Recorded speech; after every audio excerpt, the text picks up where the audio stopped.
Today on Super Soul Sunday. Look at you, you look beautiful. Thank you. The world got a glimpse of her heart through her hit songs. Multi-platinum, Grammy Award-winning singer-songwriter India.Arie is here. I simply ask you to come, and the next thing I know, you're here. This is my favorite show on TV. In 2001, India.Arie took the music world by storm. But after a series of chart-topping albums and awards, I had no idea that any of this was going to happen. she found herself on the brink. And just emotionally, I was just completely imbalanced. Why India decided to walk away from it all. And I just thought, if it's going to be like that, I'm not doing it. In search of something more. That is what scared me, because I knew that if I kept living that way, I'd have so many regrets. How she rediscovered her identity, healed her inner demons. Was unworthiness still a part of your calling card? And found her way back home. What do you know now that you didn't know then? And later, a little reminder that every day is a chance for a new beginning. Super Soul Sunday with India.Arie starts right now. I wanted a place for people to go every Sunday to wake up. Thought-provoking, Oh, you couldn't have said that better. eye-opening, and inspiring. This is my favorite thing to talk about. This'll lift you right on up. It's food for your soul. Every single Sunday. This is Super Soul Sunday. She's a singer, a songwriter, a poet. The world knows her as the Grammy Award-winning India.Arie. Born in Denver, her mother was a Motown singer, her father a former NBA player. It seemed India was destined to be a star. As a teenager, India found her voice. She began playing guitar under the trees, developing a deep connection to music and a calling to sing her soul's song. At 25, she released her multi-platinum debut album, Acoustic Soul, earning 7 Grammy nominations, putting her on the map as a new kind of singer-songwriter with soul-stirring lyrics centered on self-empowerment. At the Grammys that year, everybody was expecting a big win, but instead, it ended in a shutout. She was nominated in 7 categories and lost in every single one. It's been called the worst snub in Grammy history. India continued to make music with hit songs like I Am Not My Hair, sparking cultural conversations. She sold 10 million albums, earned rave reviews, and ultimately 4 Grammys. But despite all of the outward success, India says inside she still felt a yearning for something more. Feeling torn between the demands of the music business and her own personal desire to express what was in her soul, she says she hit rock bottom, falling apart mentally and physically. In 2009, India.Arie announced she was retiring from the music business to clear her head and get centered. She went into seclusion and focused on rediscovering her joy by making music for herself, no longer being concerned about pleasing anybody else. She eventually had a spiritual breakthrough and began the journey back to herself. So welcome to Super Soul Sunday. Thank you. I'm overjoyed to be here. As we're walking in, you were saying that this is your favorite show on OWN. No, Actually, I said this is my favorite show on television. on television. Okay, Yes. I get that. Oh, I hear that differently. Good. It is. Yeah. And why is it your favorite show on television? It has the conversation that I'm always having. There's nothing on television that talks about the books I love to read, that has the same conversation as the books that I love to read. There's nothing like it on television. So every Sunday morning, I watch Super Soul Sunday. Oh, I thank you for that. Yes, I thank you for that. Well, it's so interesting because I came to know you through the song and video, and these are the lyrics that resonated with me and millions of others. I'm not the average girl from your video, and I ain't built like a supermodel, but I learned to love myself unconditionally because I am a queen. Now, looking back, those are the words, looking back, you were 24 years old at the time you wrote that song. were you living that space? Because, I mean, when I look at my journals, I have my journals from when I was 15, 18, 19, So do and I. 24. Yeah. 24, I was not feeling like a queen at all. Yeah. Were you able to fully live that message, or was that the message you wanted to live?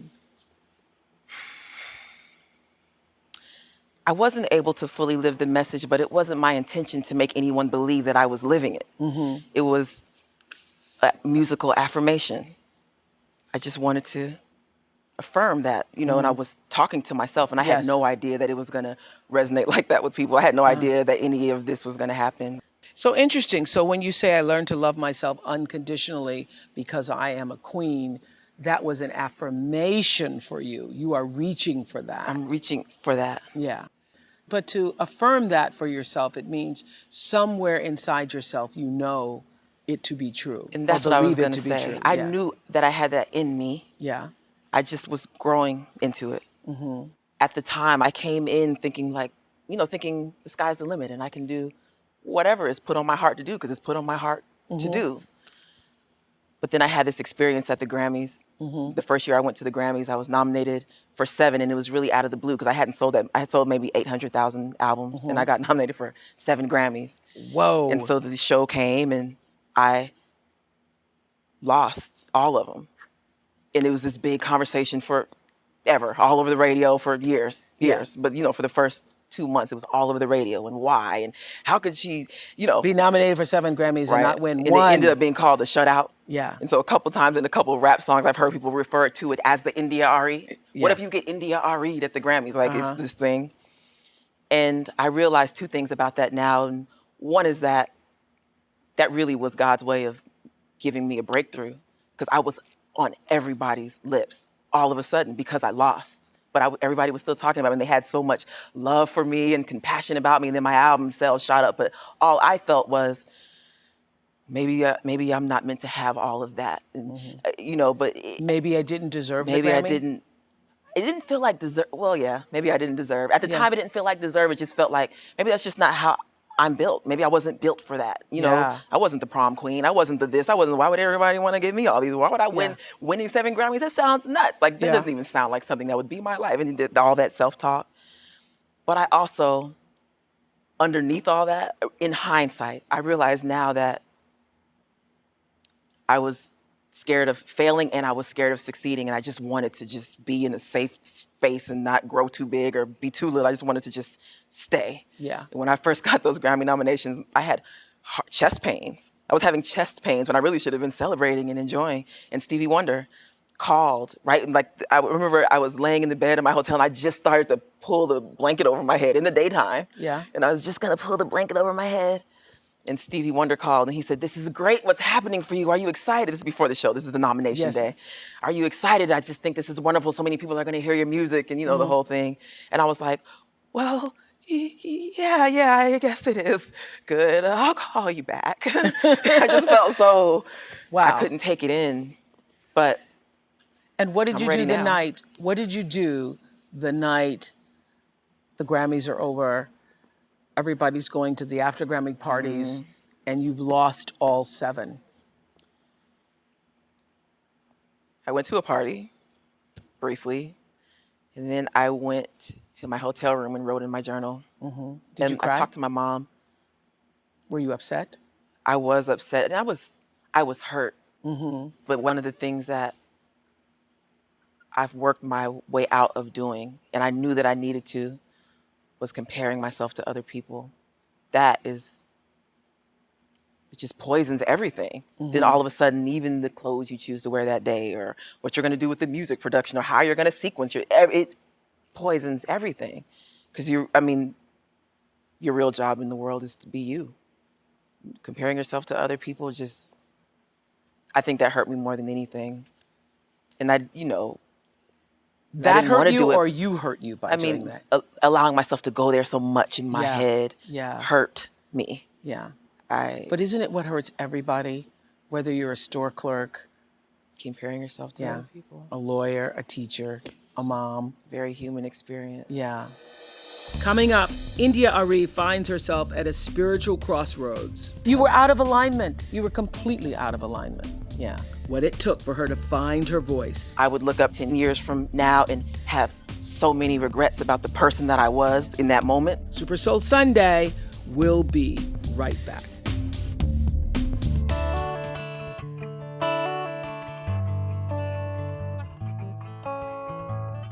By 2009, a series of physical setbacks, a broken engagement, and a cross-country tour left India.Arie exhausted and at a spiritual crossroads. Trying to balance her artistic vision with the high-stakes pressure from her record company and family became too much to bear. As she puts it, her soul was sick, and India was searching for a cure, even considering leaving what she loved most, music. You have been away from the spotlight for a while, and you're saying you are surprised even that you're not just sitting in this chair, but that you're here, because you thought you were going to leave the industry? Yeah. Yeah. I did. In my heart, Yeah. I left. Yeah. And there was several months where I was retired. And I was just... How are you going to retire from music? Because music is you. Well, I didn't say I wouldn't sing. Yeah. I just decided I wasn't going to do the music industry. Yeah. I feel like I'm always going to sing and write songs, and because it's me. But I never felt like I had to be in the music industry. But I understand now that it's the vehicle for my message. And, you know, Right. the more people you reach, the more people you reach. Right. And one of my constant mission statements that I say to myself, when I'm writing songs, I say, let this touch whoever is meant to be touched by it in whatever way they are meant to be touched. But at the time, I was just so hurt by what I perceived as assaulting my sense of harmony and my sense of ethics. Like the way people did business, it just insulted me. And I just thought, if it's gonna be like that, I'm not doing it. And I moved to a little island and just was staring at the water and sleeping. And I took the time to write out the story to myself of my whole last 10 years. And I just, every day would just be writing, drinking coconut water, watching the water. And a couple months into that, my prayer was answered because I prayed for clarity. And my prayer was answered. And the answer was that I don't need to leave the music industry. I need to take the chance to do it how I want to do it. Because I never did. I was doing what other people wanted me to do. Not musically, but everything else, navigating the big picture of my life and my career, because they were so intertwined. Navigating the big picture of my life, I was doing what everybody else wanted me to do. And after years of that, I was just, my health had started to be imbalanced physically, and just emotionally, I was just completely imbalanced. And I thought my well-being is worth, you know, more than this. Okay. Explain a little bit about emotional imbalance, physical imbalance, because I think so often people don't recognize that all of the external stress and internal stress, it really affects the way you, it affects everything. It affects your being, your body. I have a song about this, that all physical ailment starts in your spiritual and emotional body. It starts there, and then you start having an ulcer, and then you start having throat issues, and then you start having skin issues. It starts, you know, in your energetic body.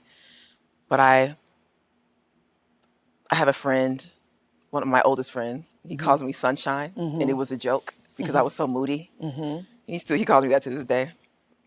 And it looked like I was moody, but really what it was is I didn't have a foundation of well-being. I just didn't, like my default setting, I just didn't feel good all the time. All the time. I feel like I was always recovering from some sort of battle, like always recovering. Always, like a constant state. It makes me laugh now because I just can't imagine living like that. But I was in a constant state of recovery. And it just made me feel, and I was tired all the time. I mean, just 100%, I was always tired. And I used to think, you know, I mean, it's just how it is. And that's because you were emotionally, spiritually off balance. I loved you saying your default line. Yeah. I was, and you know how you were out of alignment. You were completely and totally out of alignment. That's the word, out of alignment. Because all of life is about lining up. I mean, I certainly, you know this to be true, and that your well-being, your sense of authentic power in the world Gary Zukav, is directly proportional to how aligned you are. When you're serving what your soul came here to do and using your personality to serve that, that's when you're in alignment, and that's when you're the most powerful. And any off balance, the degree to which you are off balance is the degree to your unhappiness and your sense of, lack of well-being. And that's where you were, completely out of alignment. Yeah. That's where I was. Yeah. And I would say stuff to the people around me like, no, you don't understand. When I have a dream about something and it's really clear, I need to do that thing. I don't want to have to argue with you about it. Or you don't understand when I get chills like that, it's what I'm supposed to be doing. I need you to just go with me on this. And they would still be like, what do I have to say to you when I say I feel it in my soul? What do I have to say to make you understand? And that is what scared me, because I knew that if I kept living that way, I would look up 10 years from now and have so many regrets about the person that I was in that moment, and also just the mistakes I had made. I knew I was going to be completely unhealthy on all levels. But did you also know, because you were resisting all of those voices, and I have said this many times, the voices of the world, be it your friend, your mother, your cousin, your boss, will drown out the voice of God if you allow it to. Drown out is the perfect word. Yeah. And you end up drowned in it. You end up just drowned in it. And everybody around me was happy for me because I had what they wanted me to have. They were like, she has it. You're doing it. Yeah. Why wouldn't anybody in your shoes be happy? Yeah. Oh, you need to say that again. Everybody around you is happy because I had what they wanted me to have. What they wanted you to have. Coming up, India reflects on her loving but complicated relationship with her mother. You were living your life for your mother and not for yourself. Plus, the defining moment that changed the direction of her spiritual path. I couldn't keep doing the same thing, or I was really gonna be off the path of my destiny. Super Soulers, I want to know, was there a moment for you when you found yourself at a spiritual crossroads? We all have them. Join the conversation on Facebook or Twitter. Don't forget to use the hashtag Super Soul Sunday. We love trending with you. Super Soul Sunday will be back in a moment.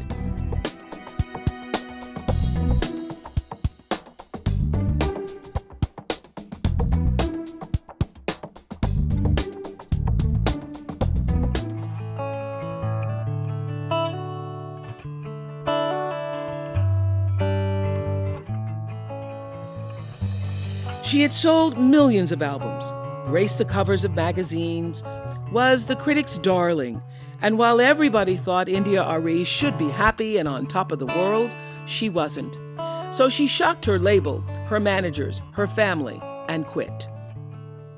A year or so after when I just retired and fired my business team and decided, I was going to take a break, about a year after that, I had an epiphany that I was living the life my mother wanted me to live. Whoa. I had the house she wanted me to have and the exact amount of money in the bank that she said, I want you to have this. I had it.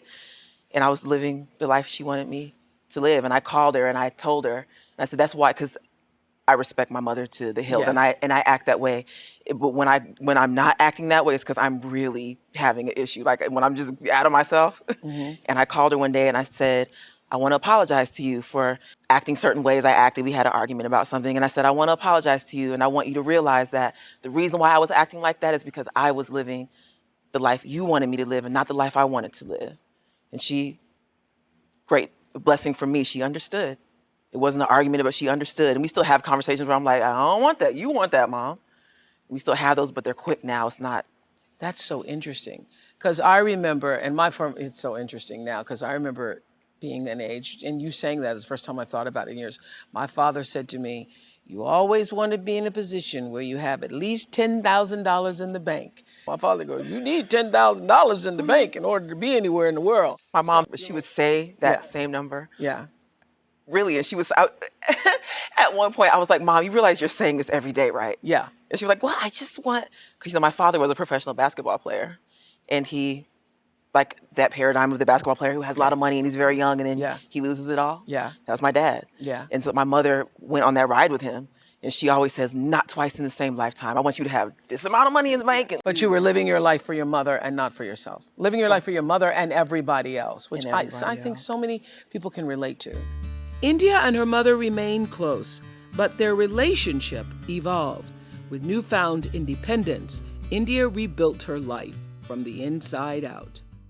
The way I visualized it was I had built this big building and it was pretty from the outside. It was shiny and pretty, and Yeah. in my mind it was round, like one of those Yeah. round high rises. Yeah. But inside it was just stuff all over the place and people just, running amok. That's how Yeah. it showed up in my meditation. And when I decided I was going to tear that building down, Yeah. it was because I had this clarity that 10 years from now, I'm going to be in my mid 40s. Yeah. And I can't have that shiny building on the outside that's a mess inside. It almost makes me want to cry just thinking about it, because I knew I didn't know how I was going to do it. I was afraid. I didn't know how to run my business. I was afraid, but I knew that I couldn't keep doing the same thing, or I was going to be off the path of my destiny. And that's really not, that's death. It's not even being alive if you're not doing what you're here to do. I so know that if you're not doing what you are here to do, it's like, I call it the Walking Dead. And you look around and I see, there's this, obviously, there's a series, The Walking Dead, but the real Walking Dead are the millions and millions of people who are walking through their lives and they're not on point. They're off purpose, they're off the course. The Walking Dead. The Walking Dead. Yeah.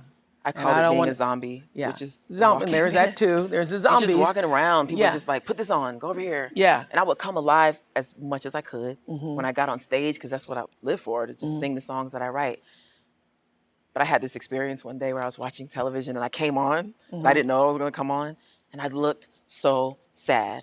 And I was talking quiet and I had my head down and I won an award and I was going like this and I was looking up, and it just made me feel so sad for that girl. And I knew I had to change my life. I knew I had to change my life, and I didn't know how I was going to do it, and that was scary. But then that openness, like it was just expansive, like whatever. Your life could end up being anything. As long as you're honest about the choices you're making, then it became invigorating, and I was just excited about the possibility of having a new life. And I hoped that music would be a part of it, but it was not a given, and it was not a requirement that I made of God or anything. I just wanted a life that felt good. And I do now have that. Coming up, India's single triggers a social media firestorm. My Twitter timeline had every curse word possible. Now she responds to the controversy. I've had a lot of time to think about it. Super Soul Sunday. We'll be right back.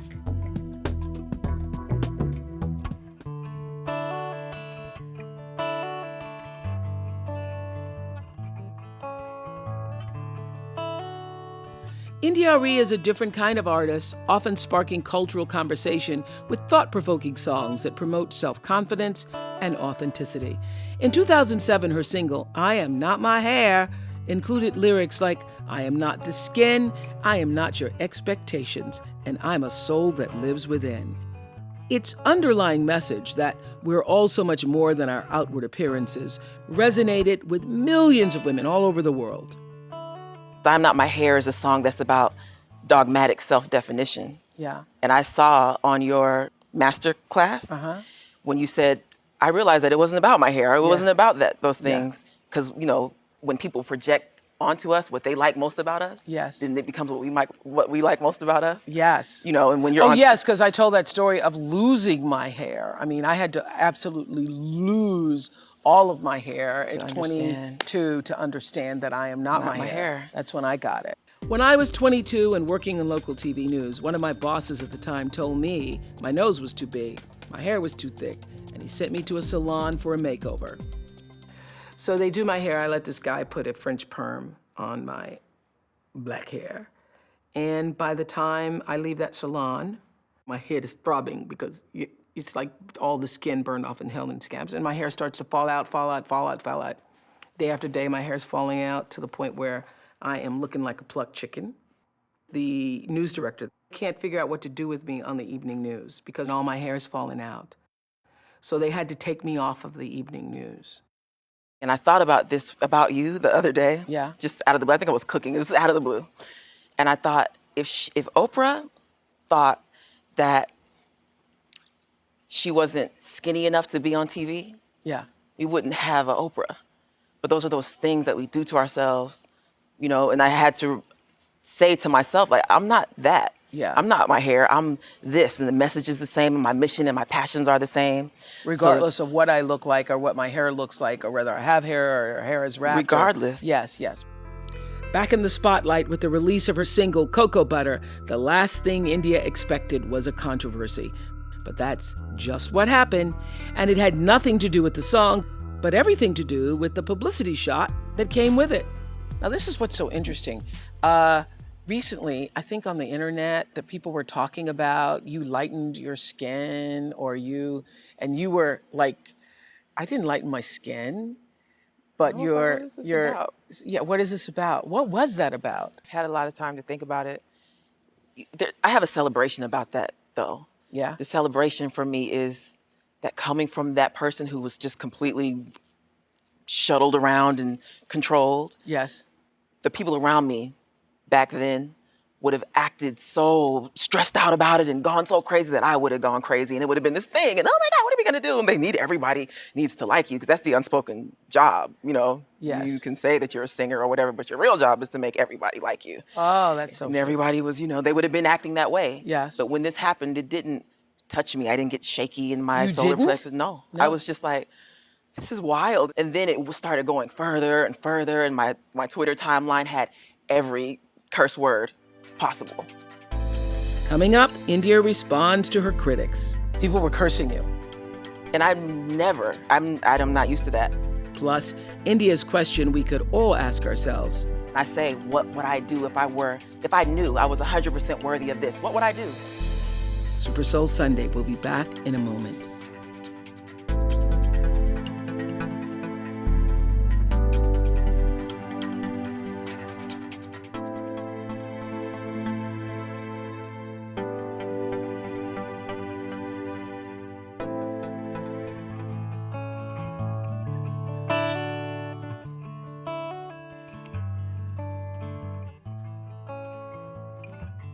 One of the things that resonates most with India.Arie's fans is her unapologetic embracing of her authentic self.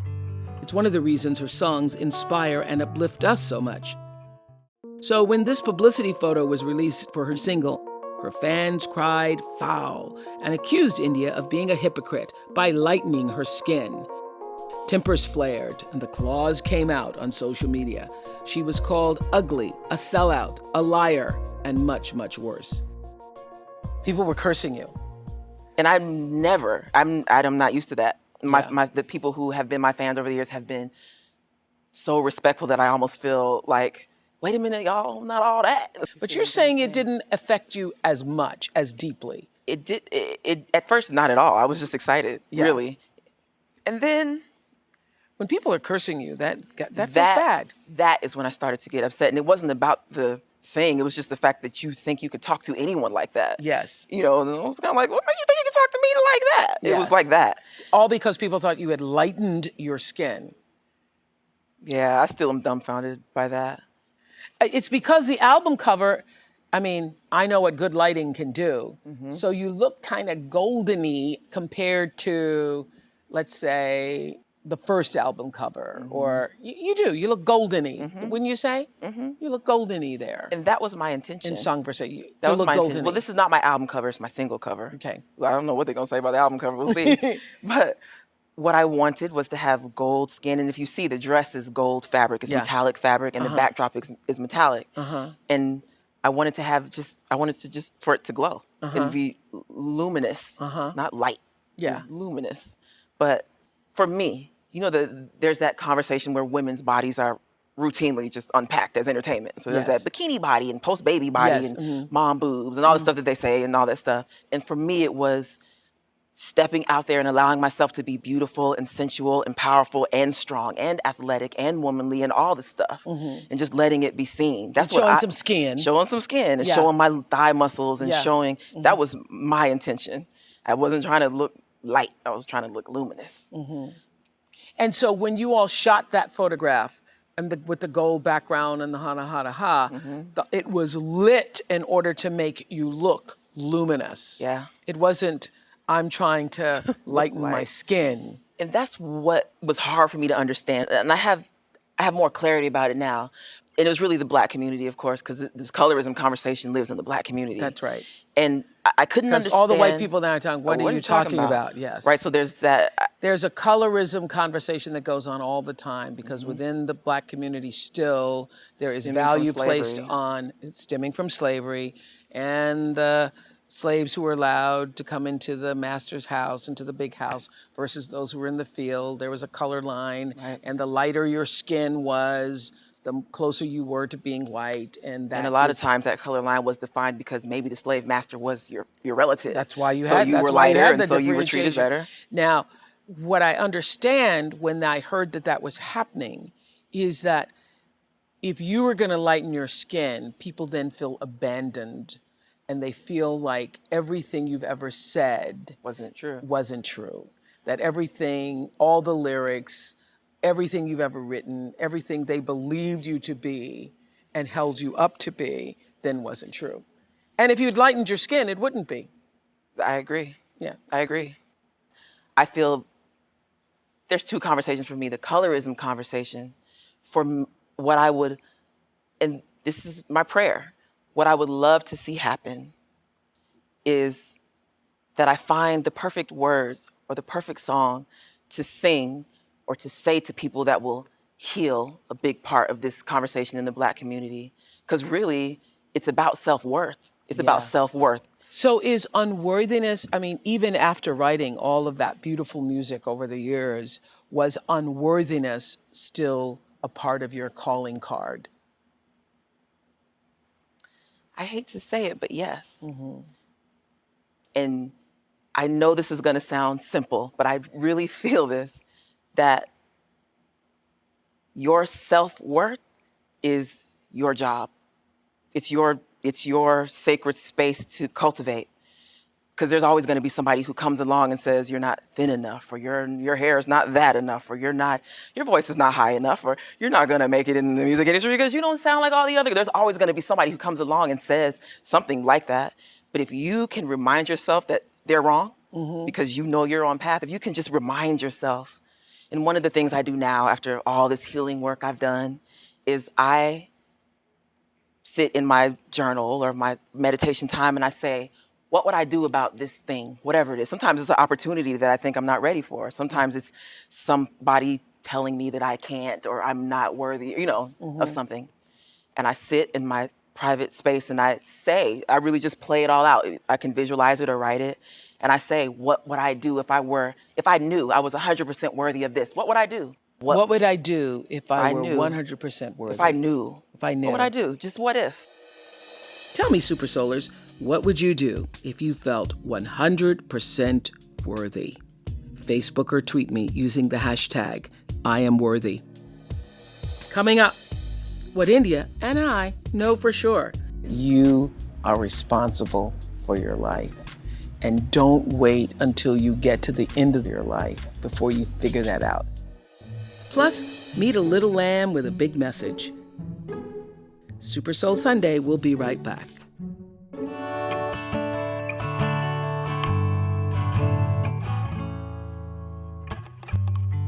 India.Arie's first album in 4 years, called Songversation, is a nuanced and deeply personal collection of new songs born out of her recent awakening to a greater sense of self, every cut resonating deeply with spirit.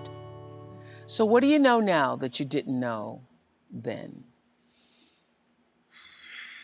I mean, sitting off on the island to yourself, being with yourself, removing yourself from this business for a while. It's been 4 years. 4 years just to take yourself out and have your own songversation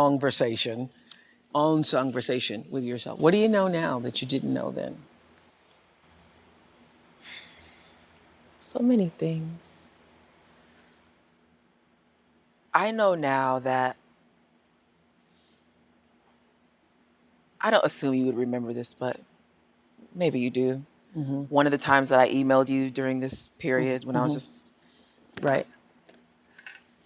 it's a funny and a beautiful thing, actually, because I realized that the people who are my heroes are people who tell the truth, who are truthful at all costs. And that's what I admire about you. Like, you go there. And one of the first emails I wrote you was when things really were just falling apart. Yeah. And you said, I'm paraphrasing, but you said, be clear about your intention and the universe will rise up to meet you wherever you are. Mm-hmm. And I knew that intellectually. Yeah. I've read that in books, and I knew it intellectually.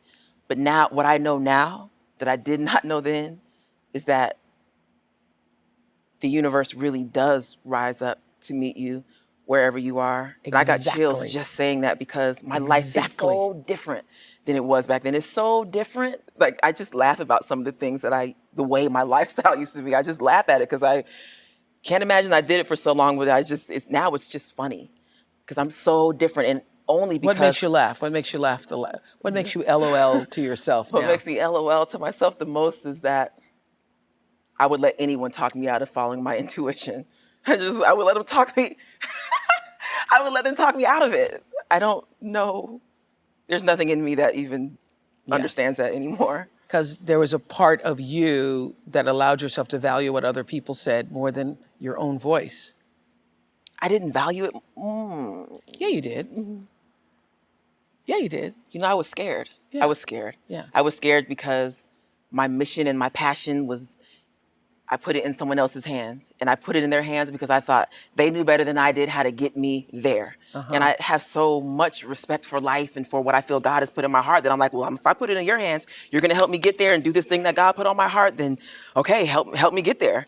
And so whatever they would say, I would do even when I felt they were wrong. And it was just fear because I felt like I couldn't navigate my own life. But now, what I know now that I didn't know then is that I'm responsible for myself and I can do it. And the universe does rise up to meet you wherever you are.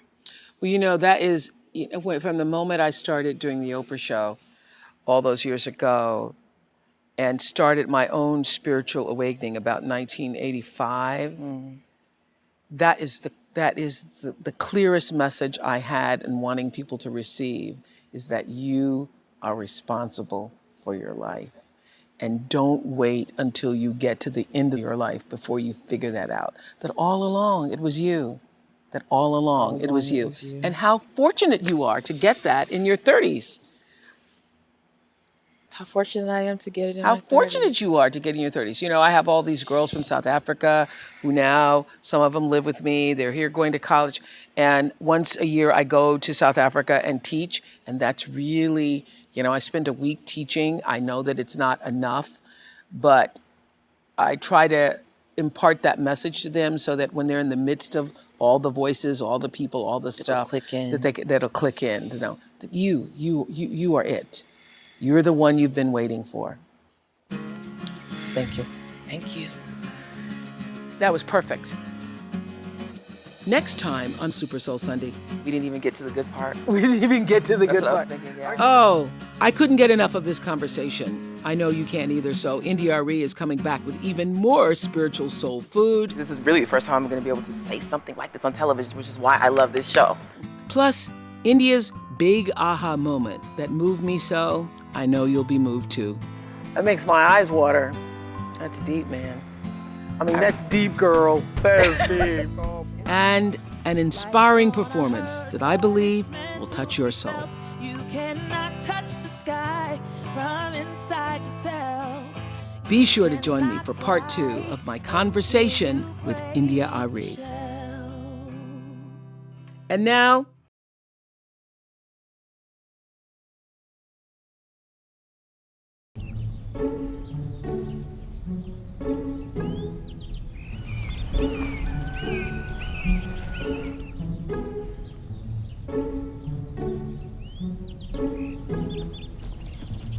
Sometimes we come out in the morning and just find them laying there, barely 30 seconds old.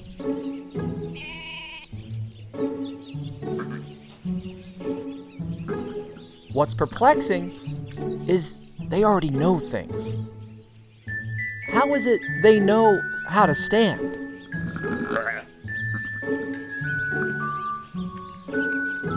How does she know where she needs to go? how does she know not to give up?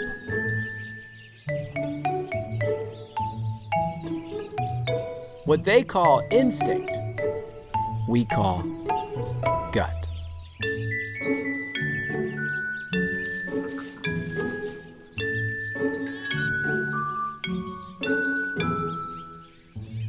The lamb doesn't go against her instinct.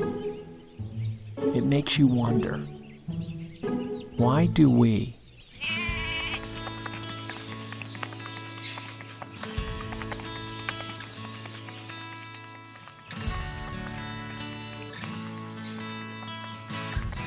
Born without a cluttered mind, her only clue is that tiny vibration of excitement in her chest.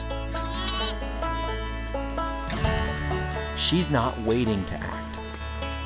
Why would we?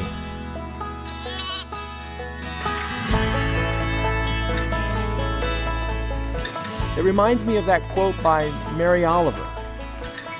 Tell me, what is it you plan to do with your one wild and precious life?